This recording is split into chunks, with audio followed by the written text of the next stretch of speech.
नमस्कार दोस्तों, आप देख रहे हैं हमारा यूट्यूब चैनल जीके विद नयन। दोस्तों, हमने मध्य प्रदेश की जीके सीरीज चालू करी है, जिसमें आज बात करेंगे मध्य प्रदेश के राष्ट्रीय उद्यान की। दोस्तों, हमने कल बात की थी मध्य प्रदेश में वन्य जीव संरक्षण की। दोस्तों, आपने अगर वो वीडियो अगर नहीं देखा है तो हमारे इस वीडियो पर लिंक पर जाकर आप उस वीडियो को देख सकते हैं। दोस्तों, हम बात करते हैं राष्ट्रीय उद्यान की, नेशनल पार्क की। तो दोस्तों, नेशनल पार्क को जानने से पहले थोड़ी सी वन नीति है, उनको चर्चा कर लेते हैं। ठीक है दोस्तों, तो बात करते हैं हम प्रथम वन नीति की। तो दोस्तों, जो प्रथम वन नीति है वो आई थी ब्रिटिश काल में। कब आई थी वो? ब्रिटिश काल में।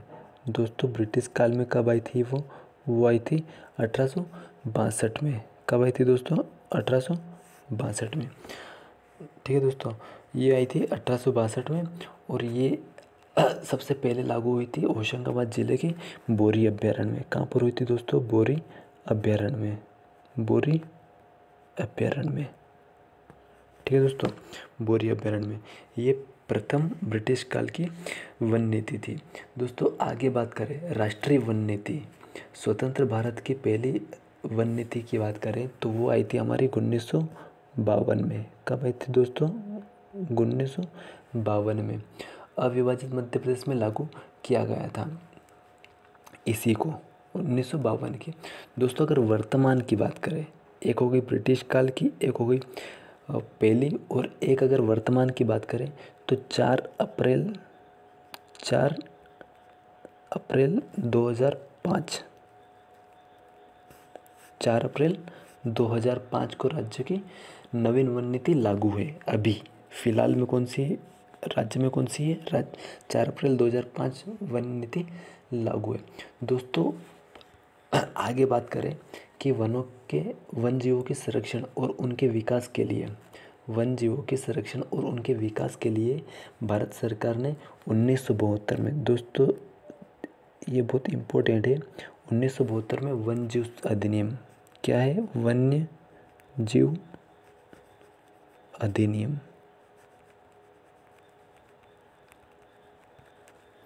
दोस्तों, वन्य जीव अधिनियम पारित किया गया था और जिसके अंतर्गत राष्ट्रीय उद्यानों और वन्य जीव अभ्यारण्यों की स्थापना की गई। इसी 1972 के अंतर्गत राष्ट्रीय उद्यान और वन्य जीव अभ्यारण्यों की स्थापना की गई है और इसी अभ्यारण्य को मध्य प्रदेश में पारित करते हुए दुर्लभ प्रजाति के जीवों के संरक्षण हेतु 1974, दोस्तों ये भी ध्यान रखने वाली बात है, अगर मध्य प्रदेश की बात करें तो कब हुआ था?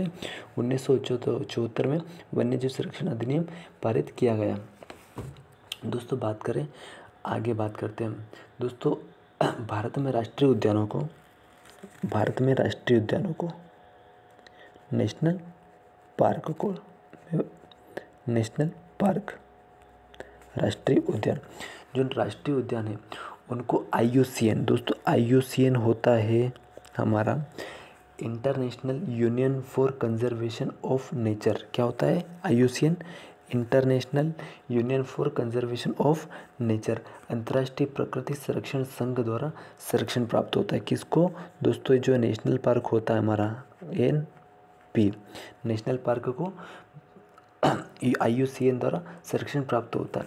दोस्तों, IUCN का जो है ये IUCN, पहली बात तो ये एक अंतर्राष्ट्रीय संघ है और इसका जो मुख्यालय है वो ग्लैंड, स्विट्जरलैंड में है। कहाँ पर है? ग्लैंड स्विट्जरलैंड में। ठीक है दोस्तों, इसकी स्थापना 1948 में कब की गई थी? किसकी? IUCN की 1948 फ्रांस में की गई थी। दोस्तों, कहाँ पर? फ्रांस में। कहाँ पर की गई थी? फ्रांस में। अगर IUCN की एक रेड डाटा बुक होती है दोस्तों, क्या होती है? Red data book.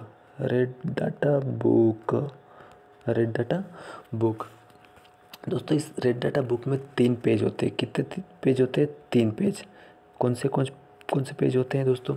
3 पेज। जैसे हम जब सड़कों पर घूमते हैं, सड़क पर कहीं घूमने जाते हैं या कहीं पर हम जाते हैं तो वहाँ पर 3 सिग्नल देखते हैं। जैसे एक तो देखते हैं हमारा ग्रीन देखते हैं, रेड देखते हैं और एक ऑरेंज देखते हैं।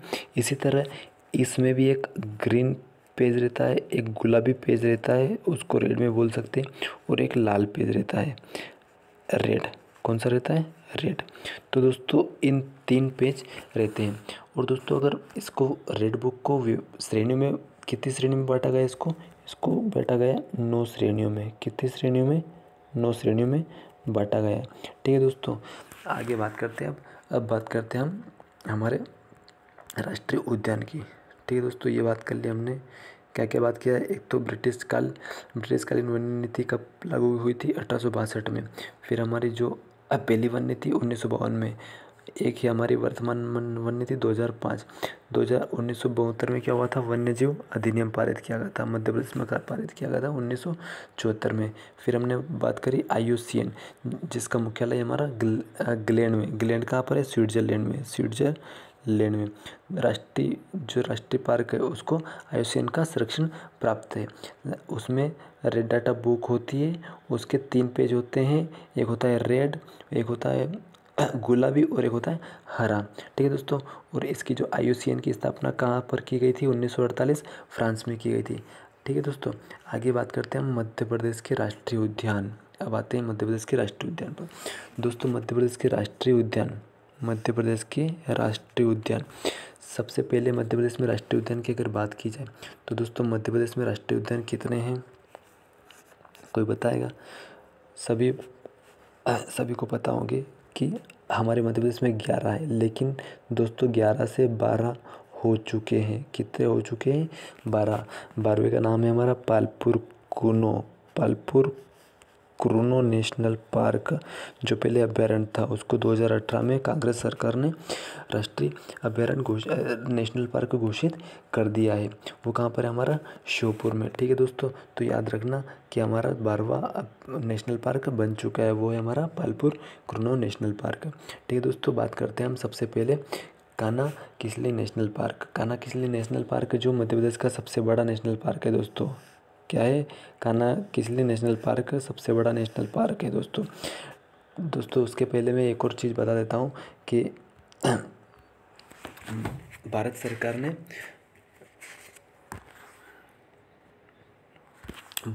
ने टाइगर प्रोजेक्ट चालू किया था। कब किया था दोस्तों टाइगर प्रोजेक्ट चालू? दोस्तों टाइगर प्रोजेक्ट चालू किया था 1973 में। कब चालू किया गया था? 1973 में। हम टाइगर प्रोजेक्ट की भी बात करेंगे। पहले राष्ट्रीय उद्यान पढ़ लेते हैं, उसके बाद बताता हूँ मैं कि कौन से हमारे जो राष्ट्रीय उद्यान है वो टाइगर प्रोजेक्ट में भी आते हैं। दोस्तों बात करें हम तो 7 टाइगर प्रोजेक्ट है हमारे मध्य प्रदेश में। 6 तो राष्ट्रीय उद्यान है और एक है हमारा वन्यजीव अभयारण्य। एक जो वन्यजीव अभयारण्य है वो है हमारा रातापानी वन्य अभयारण्य। दोस्तों अब बात करते हैं मध्य प्रदेश के राष्ट्रीय उद्यान की। चलिए दोस्तों, कान्हा किसली नेशनल पार्क, इसकी स्थापना कब की गई थी दोस्तों? 1955 में। कब की गई थी? 1955 में। दोस्तों 1933 की बात करें तो एक उभयवन था और 1952 में इसे एक अभयारण्य घोषित किया गया। अभयारण्य बनने के बाद ये देश का पहला ऐसा नेशनल पार्क और टाइगर रिजर्व था जिसने 2017 में, कब दोस्तों? 2017 में शुभंकर जारी किया था। क्या किया था? बूढ़सीधर बारासिंगा। और इसके जो डिज़ाइन था वो डिज़ाइन बनाया था रोहन चक्रवर्ती। किसने बनाया था दोस्तों? रोहन चक्रवर्ती। इसके अलावा बात करें हम दोस्तों कान्हा किसली में और भी बहुत कुछ है। कान्हा किसली की बात करें तो बामनी दरार है, वो हमारा हाईएस्ट पॉइंट आता है बामनी दरार। ठीक है दोस्तों, यहाँ पर 2 घाट है, एक पश्चिमी घाट है, एक पूर्वी घाट है। क्या है दोस्तों? एक पश्चिमी घाट और एक पूर्वी घाट। पश्चिमी घाट में कान्हा किसली सरीमुखी आते हैं और पूर्वी घाट की बात करें तो भैंसा घाट और सुपकर आते हैं। ठीक है दोस्तों, यहाँ पर दोस्तों जो कृष्णमृग है, कृष्णमृग तथा बेडरी प्रजाति का बारहसिंगा सर्वाधिक है। दोस्तों बेडरी प्रजाति के जो बारहसिंगा को कान्हा का गहना कहा जाता है। किसको दोस्तों? आगे बात कर लेते हैं। जो बेडरी प्रजाति का बारहसिंगा है उसको कान्हा का गहना कहा गया है। ठीक है दोस्तों, आगे बात करते हैं हम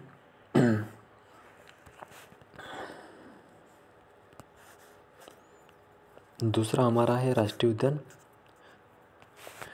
दूसरा राष्ट्रीय उद्यान है हमारा पेंच नेशनल पार्क सिवनी। ये कहाँ पर है दोस्तों? पेंच नेशनल पार्क जो है हमारा वो है हमारा दो में लगता है। कहाँ पर लगता है? एक तो लगता है सिवनी और एक लगता है छिंदवाड़ा में। दोस्तों ये इसका कुछ भाग जो पेंच नेशनल पार्क है, इसका कुछ भाग हमारे महाराष्ट्र में भी लगता है। ठीक है दोस्तों, और इसका जो स्थापना है वो कब किया गया था? 1983 में। अभी बात करी थी हमने कान्हा नेशनल पार्क की, उसका कब था? 1955, 1 जून 1955 था उसका। ठीक है दोस्तों, पेंच राष्ट्रीय उद्यान का नाम बदलकर इंदिरा प्रियदर्शनी रखा गया है दोस्तों। जो इंदिरा प्रियदर्शनी पेंच नेशनल पार्क किया गया है। और अभ्यारण्य की बात करें तो मोगली लैंड अभ्यारण्य मोगली के नाम पर किया गया है, इसका जो अभ्यारण्य है उसको। ठीक है दोस्तों, पेंच नदी पर तोतला डो डैम, कौन सा डैम? तोतला डो डैम, याद रहेगा दोस्तों, तोतला डो डैम। तोतला डो डैम जो 1973 से 88 तक निर्मित था। कब से कब तक था दोस्तों? 1977 से 1988, 1973 से 1988 तक निर्मित था। ठीक है दोस्तों, और यहाँ पर एक पेंच जल विद्युत परियोजना भी है। ठीक है दोस्तों, ये पेंच पर क्या है? जल विद्युत परियोजना भी संचालित होती है। 160 मेगावाट है उसकी क्षमता दोस्तों। कितनी है? 160 मेगावाट है दोस्तों। यहाँ से NH44 भी गुजरता है। कौन सा है? NH44 भी गुजरता है। यहाँ पर काला पहाड़ है दोस्तों, काला पहाड़ सबसे चर्चित पहाड़ है, काला पहाड़। इसके अलावा टूरिया क्या है? टूरिया, कर्माजीरी, ये सब वहाँ के टूरिस्ट प्लेस है दोस्तों। टूरिया है, कर्माजीरी है, जमतरा है, ये प्रमुख आकर्षक के केंद्र है दोस्तों। पेंच राष्ट्रीय उद्यान में मोगली लैंड का निर्माण किया गया है दोस्तों। पेंच राष्ट्रीय उद्यान में मोगली लैंड का, जो हमने मूवी देखी द जंगल बुक, जो जंगल बुक है उसको पेंच का ही हिस्सा माना गया है। और जंगल बुक के जो राइटर है वो कौन है दोस्तों? वो है हमारे रुडयार्ड किपलिंग। कौन है? Rudyard Kipling. इनके द्वारा ये पुस्तक लिखी गई है। कौन सी पुस्तक? The jungle book. ठीक है दोस्तों, याद रहेगा। आगे बात करें हम तो रुडयार्ड किपलिंग में द जंगल बुक को लिखने के लिए R. स्टैंडल की बुक सिवनी आत्मकथा और Mammalia of India and Ceylon और सीजन्स ऑफ द जंगल को आधार बनाया गया था दोस्तों। इन 2-3 बुकों को देखकर ही ये द जंगल बुक लिखी गई थी दोस्तों। द जंगल बुक में वर्णित वास्तविक स्थान वैनगंगा, जो वैनगंगा नदी है, कौन सी है? वैनगंगा जो नदी है, वैनगंगा नदी किसकी सहायक नदी है दोस्तों? वो है हमारी गोदावरी नदी की के अंतर्गत सिवनी जिले में कानीवाड़ा ग्राम है दोस्तों। कानीवाड़ा ग्राम है, और जहाँ पर शेर खान माना गया था।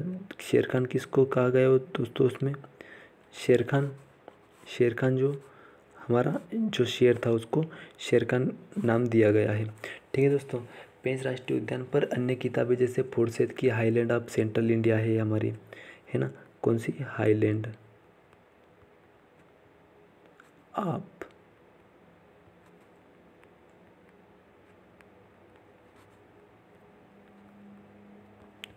सेंट्रल इंडिया है। एक डनबर ब्रेंडर की है wild animal of central India. तो दोस्तों ये किताबें ध्यान देने योग्य है, क्योंकि परीक्षा में कभी कभी पूछ लिया जाता है कि ये किताबें किसने लिखी है, किससे संबंधित है। ठीक है दोस्तों, आगे बात करते हैं। 2 नेशनल पार्क हो गए हमारे। तीसरा बात करते हैं हम बांधवगढ़ नेशनल पार्क।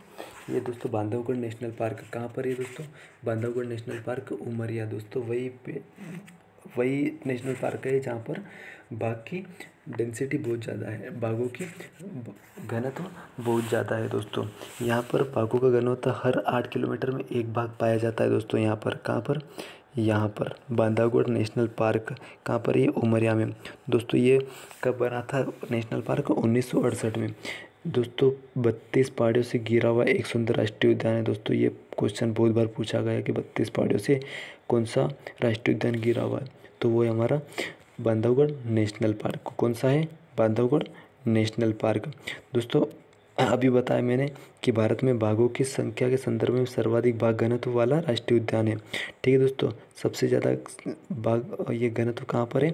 सबसे ज़्यादा बाघ घनत्व है बांधवगढ़। और सबसे ज़्यादा अगर बाघों की संख्या है वो कहाँ पर है दोस्तों, वो है हमारे कान्हा नेशनल पार्क में। दोस्तों मध्य प्रदेश में सबसे ज़्यादा बाघ पाए जाते हैं वो है हमारे 526, अभी की तुलना में कितने हैं 526, और 524 के साथ कर्नाटक दूसरे नंबर पर है, कर्नाटक दूसरे नंबर पर है।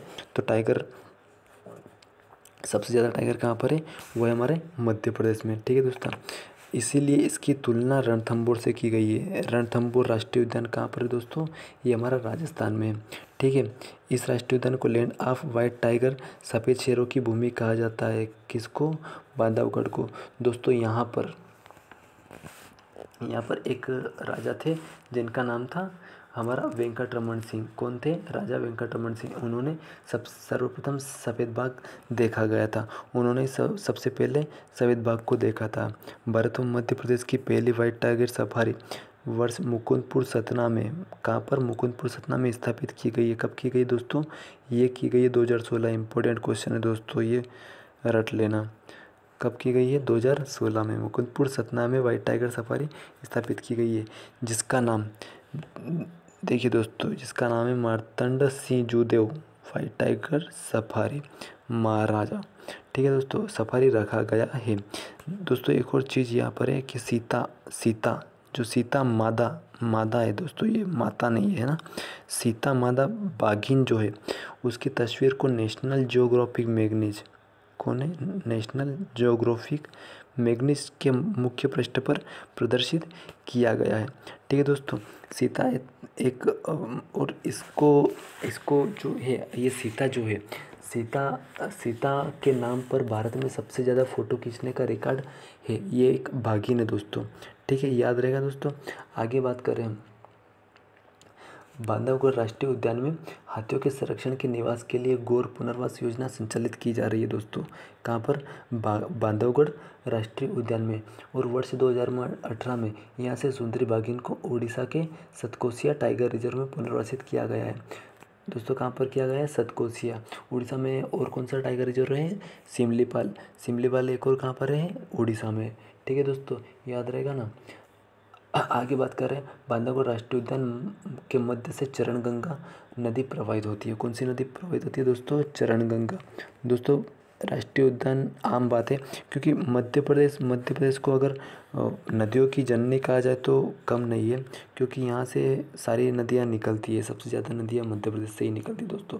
और सबसे ज़्यादा राष्ट्रीय उद्यान भी मध्य प्रदेश में ही है, 12 में प्रथम स्थान पर आता है 12 राष्ट्रीय उद्यान के साथ। बांधवगढ़ राष्ट्रीय उद्यान में बांधवगढ़ का किला है, जो 2000 वर्ष पुराना, कितना वर्ष है, 2000 वर्ष पुराना है दोस्तों। कितना वर्ष, 2000 वर्ष पुराना है दोस्तों, है ना।